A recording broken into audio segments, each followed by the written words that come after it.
Vamos deixar uma coisa clara desde o início. O Mundial de 2026 não é apenas o maior torneio de futebol da história. É um império financeiro construído sobre um acordo que a maioria das pessoas no México nunca votou, nunca leu e nunca aprovou. Um documento de 93 páginas assinado à porta fechada há mais de uma década, que entregou a uma das organizações desportivas mais poderosas do mundo um cheque em branco sacado sobre o erário mexicano. E o que torna esta história ainda mais notável é que a forma como o México reagiu arrancou 9 anos a esse acordo e ainda assim conseguiu roubar a alma do torneio, mesmo debaixo do nariz da FIFA, continua a desenrolar-se neste preciso momento, hoje, em tempo real. Para compreender a escala do que está a te acontecer, é preciso perceber quanto dinheiro está a circular por este torneio. A FIFA prevê que o Mundial de 2026 gere aproximadamente 10.900 milhões de dólares em receitas totais. Coloquemos isto em perspectiva. Os Jogos Olímpicos de Paris, que o mundo inteiro acompanhou, geraram cerca de 5.200 milhões de dólares.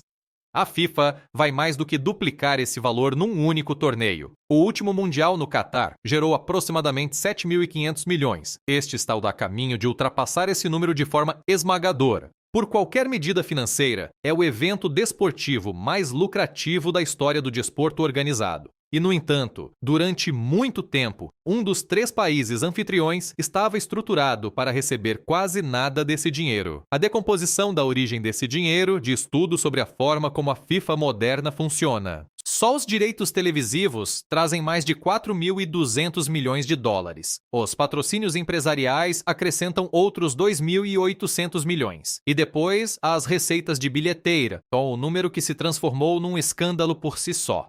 A FIFA projetou que a venda de bilhetes para este torneio poderia ultrapassar 7.000 milhões de dólares. É 7 vezes mais do que no Catar. A razão resume-se a uma estratégia que a FIFA introduziu pela primeira vez na história dos mundiais: preços dinâmicos. E a história desses preços dos bilhetes é uma das subtramas politicamente mais explosivas de todo este evento. Quando os Estados Unidos, o Canadá e o México apresentaram originalmente a sua candidatura conjunta para acolher este torneio, havia um compromisso na documentação.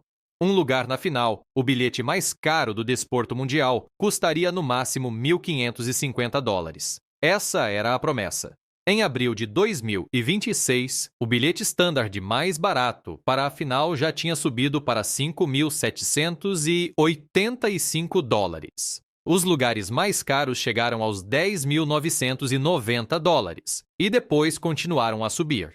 Relatórios publicados nos dias anteriores ao início do torneio indicavam que alguns pacotes de hospitalidade para a final estavam a ser anunciados por mais de 30 mil dólares. Apenas 2 dias antes do jogo de abertura, ainda havia aproximadamente 180 mil bilhetes por vender em todo o torneio. Um bilhete que em tempos custava 345 dólares para um jogo da fase de grupos em Guadalajara tinha, através de reajustes dinâmicos de preço, chegado aos 780 dólares quando os adeptos tentaram comprá-lo. Para a final no MetLife Stadium, em Nova Jersey, os preços médios dos bilhetes no mercado secundário rondavam os 32 mil dólares. E quando tudo isto explodiu na imprensa, a liderança da FIFA emitiu um comunicado recusando-se a chamar-lhe preços dinâmicos, chamou-lhe preços variáveis. Segundo a FIFA, a diferença era semântica. Segundo os adeptos que não conseguiam pagar para ver as suas seleções nacionais jogar, era tudo menos isso.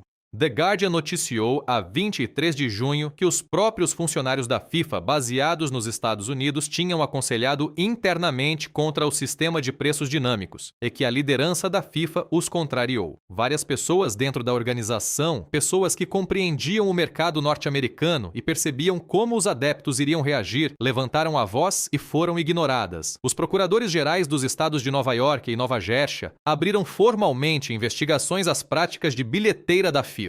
Um dos procuradores gerais descreveu aquilo que os adeptos viveram como uma corrida de obstáculos feita de confusão, escassez artificial e preços impossivelmente altos. Para adeptos que seguissem a Inglaterra até uma final hipotética, Uma estimativa colocou o custo total acima dos $2.360, mais do dobro do que custou acompanhar a equipa até ao Catar em 2022. Apesar do caos dos bilhetes, a FIFA comunicou uma taxa de ocupação de 99,54% nos primeiros 36 jogos do torneio. O dinheiro encontrou o caminho até os lugares. Apenas não pelos canais que a FIFA tinha prometido. E isso leva-nos de volta ao México, porque enquanto o escândalo dos bilhetes se desenrolava em estádios por todos os Estados Unidos, a história política mais profunda estava a acontecer nos gabinetes do governo da Cidade do México, nos departamentos jurídicos e nos ministérios das finanças. E começou com um documento de 93 páginas cuja existência quase ninguém conhecia. Em 2015, no auge da administração de Enrique Peña Nieto, o então secretário do Interior do México, Alfonso Navarrete Prida, assinou aquilo que foi chamado Acordo de Garantias Governamentais. O documento tinha 93 páginas. O que dizia, em essência, era isto: a FIFA pagaria 0 impostos no México, nem um peso de IVA. Nem um único dólar de imposto local ou municipal. Não importava quantos milhares de milhões passassem por estádios mexicanos, ruas mexicanas, aeroportos mexicanos, a FIFA e todas as empresas que designasse como parceiras ficariam isentas. A isenção estava prevista para durar 10 anos, de 2018 a 2028. Além disso, o acordo obrigava o México a fornecer serviços públicos à FIFA, sem qualquer custo nos dias de jogo, água, eletricidade, transportes, de graça. E em redor de cada estádio, a FIFA recebia zonas comerciais exclusivas, áreas onde nenhuma empresa mexicana podia colocar publicidade exterior, protegendo os patrocinadores oficiais da FIFA de qualquer concorrência local. Dos 3 países co-anfitriões, México, Estados Unidos e Canadá, o México foi o único que concedeu à FIFA uma isenção total, nacional e categórica. Os Estados Unidos negociaram os seus acordos cidade a cidade. O Canadá limitou as suas isenções aos procedimentos alfandegários. Só o México assinou um cheque em branco à FIFA e não pediu nada em troca. Quando a presidente Claudia Sheinbaum tomou posse e a sua equipe analisou aquilo que tinha sido assinado, a sua representante para os assuntos do Mundial, Gabriela Cuevas, não foi diplomática. Declarou publicamente que o contrato prejudicava as finanças do México e deixava o país numa situação de indefesa jurídica. A própria Sheinbaum abordou o tema durante uma conferência de imprensa, reconhecendo a realidade política com uma franqueza notável. Era um contrato assinado. A lei, disse ela, tinha de ser respeitada, mas isso não significava que fosse ficar de braços cruzados. O que o governo de Sheinbaum fez foi voltar à mesa, renegociou, não podia eliminar o acordo. Um contrato internacional ratificado no direito mexicano não pode simplesmente ser rasgado, mas fez algo que a FIFA não tinha previsto. Reduziu a janela de isenção de 10 anos para 1. 9 anos de impostos não cobrados que o México estava contratualmente obrigado a entregar desapareceram, foram recuperados. O acordo que o governo de Peña Nieto tinha, na prática, oferecido sem conhecimento público nem debate foi, em parte, reclamado. Não totalmente, mas de forma significativa. O El País noticiou em novembro de 2025 que a Lei Federal de Receitas de 2026 ainda mantinha a isenção para o próprio Mundial inscrita num artigo transitório. A isenção nacional completa continuava em vigor durante a duração do torneio, mas a cedência de uma década tinha sido reduzida a 12 meses. As consequências políticas de tudo isto alimentaram diretamente uma conversa mais ampla sobre quem é a FIFA, o que representa e se a liderança da organização pode, de todo, ser considerada digna de confiança.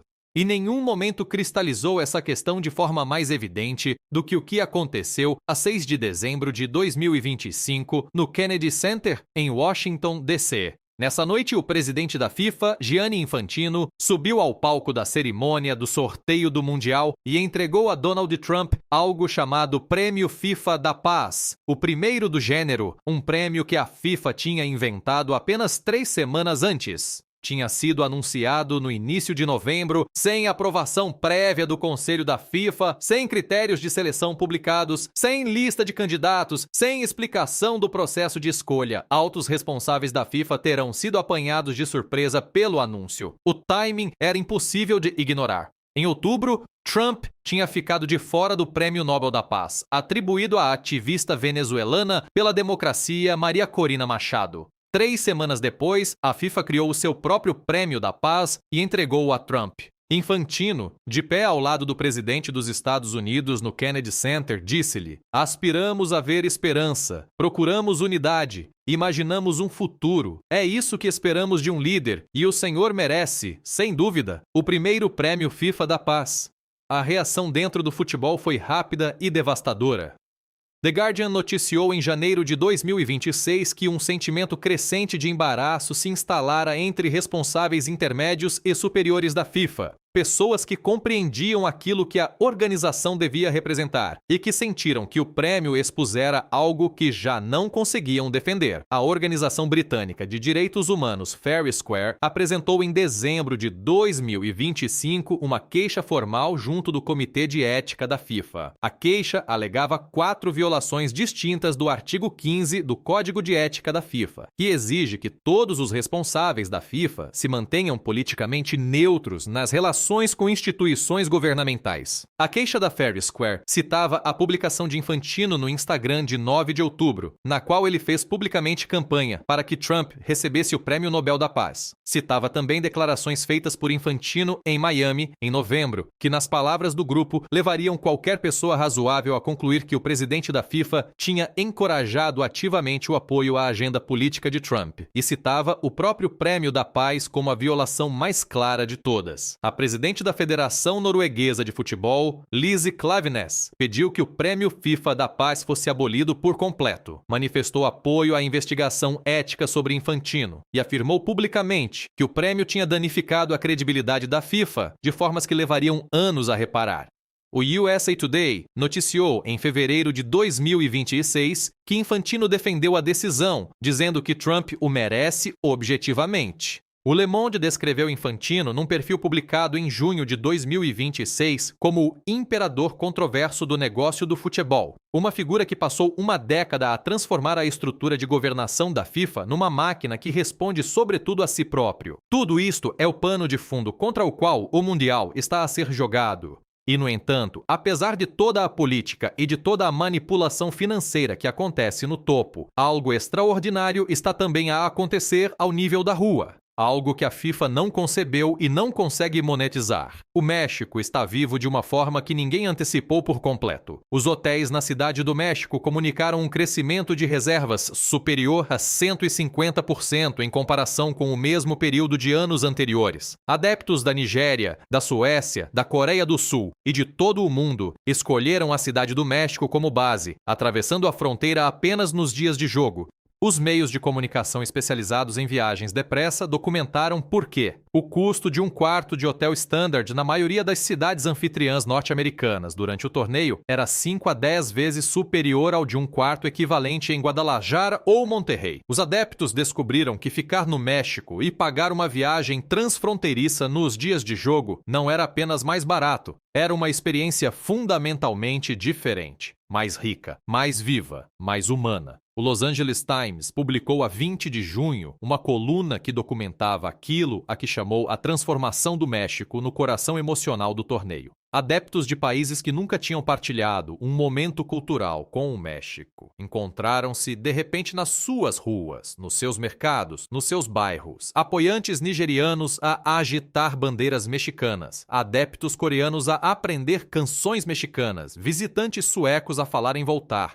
O texto assinalava que algo estava a ser dito online, meio a brincar, meio a sério.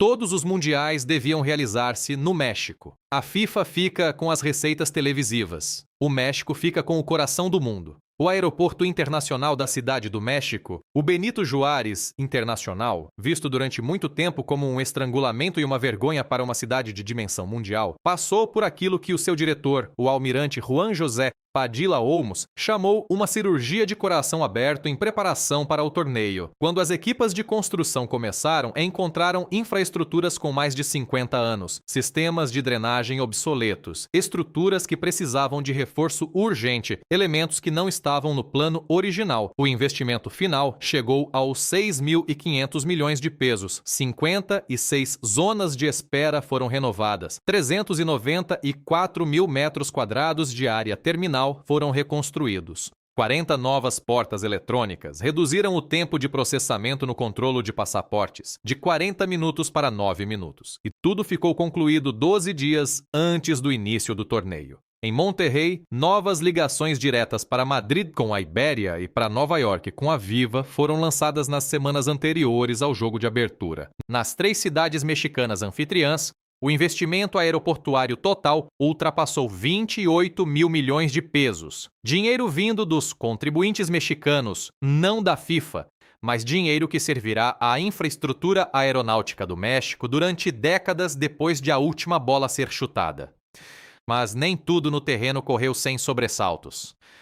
A tensão entre a estrutura comercial da FIFA e a vida das pessoas comuns no México surgiu em 3 controvérsias distintas que passaram a fazer parte da história política do torneio. A primeira foi o acesso aos bilhetes. A FIFA tinha proibido a revenda de bilhetes no México porque a lei mexicana não a permite. O efeito foi o oposto do pretendido. Enquanto os adeptos norte-americanos podiam utilizar plataformas oficiais de mercado secundário aprovadas pela FIFA, os mexicanos ficaram completamente excluídos dos canais legítimos de revenda. Um mercado negro floresceu. The New York Times documentou o fenômeno. Mexicanos, no país anfitrião de um mundial para o qual o seu governo tinha investido milhares de milhões na preparação, sentiram-se excluídos do seu próprio torneio. O preço médio de um bilhete para o jogo de abertura, México contra a África do Sul, era de $1.300. Para uma família mexicana com rendimento mediano, isso representa mais de um mês de salário.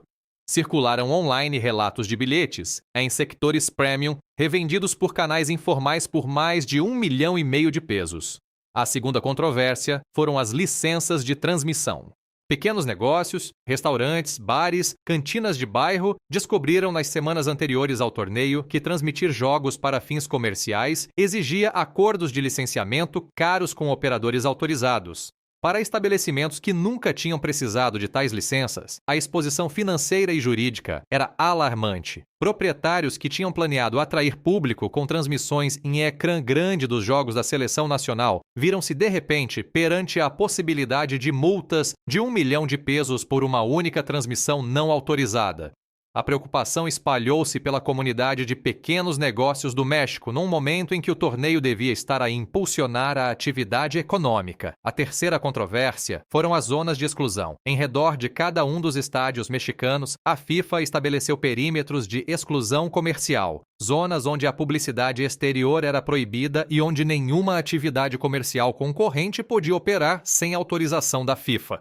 O efeito prático foi o afastamento de vendedores locais, vendedores ambulantes e pequenos comerciantes que trabalhavam nessas áreas, e a volta delas há anos. Pessoas cujos meios de subsistência dependiam da economia dos dias de jogo. Vendedores que tinham construído relações com esses bairros ao longo de décadas. A resposta pública do governo centrou-se na gestão da imagem e da ordem. As pessoas que vendiam comida, produtos e memórias fora dos estádios foram deixadas a encontrar as suas próprias respostas. E durante tudo isto, Infantino continuou a dar conferências de imprensa. Defendeu os preços dos bilhetes, dizendo que o dinheiro precisava de ficar no futebol e fora do mercado negro. Defendeu o Prêmio da Paz. Defendeu os preços dinâmicos enquanto se recusava a usar o termo. Continuou a ser Gianni Infantino, o homem que o Le Monde retratou como a pessoa que fez mais do que qualquer outra para transformar a FIFA de uma federação desportiva internacional num mecanismo global de extração de receitas.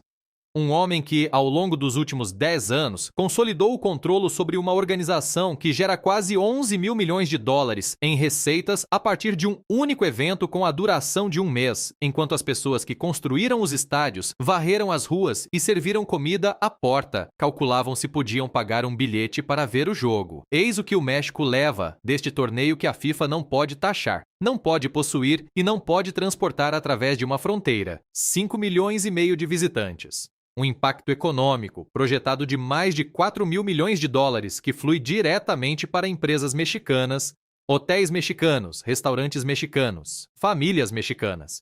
Recordes de ocupação hoteleira que irão incentivar o investimento em infraestruturas turísticas durante anos. Ligações aéreas para Madrid, para Nova York, para a Ásia, que continuarão a funcionar quando todos os outros já tiverem esquecido o quadro competitivo. E algo que não aparece em nenhuma garantia governamental nem em nenhuma projeção de receitas da FIFA. A história de um país que o mundo veio visitar, pelo qual se apaixonou e que decidiu querer conhecer melhor. A FIFA estruturou este acordo para levar tudo, e o México, apesar de um documento de 93 páginas assinado em segredo há 11 anos, encontrou uma forma de ficar com o que realmente importa. Quanto mais se olha para a liderança de Infantino, mais ela se parece com uma operação política vestida com as cores do futebol. Assumiu o comando da FIFA em 2016, meses depois do escândalo de corrupção que levou vários altos responsáveis a tribunais norte-americanos por acusações de suborno e crime organizado. Apresentou-se com uma plataforma de reforma, transparência, mudança.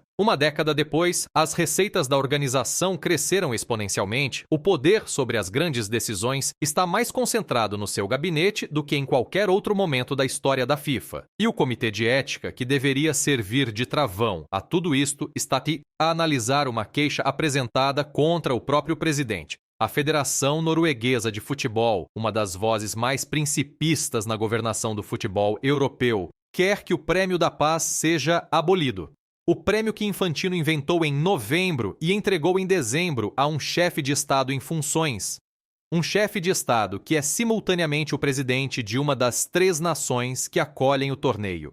O conflito de interesses, a pressão institucional, o emaranhado financeiro entre o sucesso comercial da FIFA e a boa vontade política do governo dos Estados Unidos, nada disto são abstrações. São a arquitetura de como o Mundial de 2026 foi construído e irão moldar o que vier a seguir. O próximo ciclo mundialista, a próxima negociação de direitos de transmissão, a próxima garantia de país anfitrião. Tudo será escrito à sombra do que aconteceu aqui. O México assinou um cheque em branco de 93 páginas em 2015. O mundo ainda está a somar quanto custou.